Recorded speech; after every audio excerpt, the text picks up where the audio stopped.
Rain hammered the attic window as Evelyn uncovered the old typewriter, its keys gleaming beneath a thick layer of dust.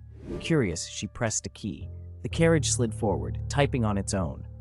Words appeared, "Do not read."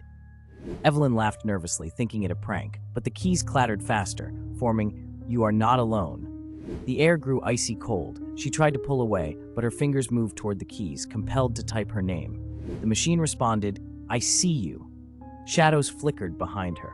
She spun around. Nothing. The typewriter continued, relentless. "Your heart will stop on the last page."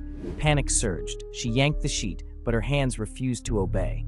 The machine forced her to sit, her fingers dancing against her will. Each line revealed chilling secrets from her life, things no living soul could know. The final sentence appeared, "Now, you belong to me." Evelyn's scream caught in her throat as her reflection in the window faded, replaced by a hollow-eyed stranger. The typewriter paused, then began anew, waiting patiently for the next curious soul.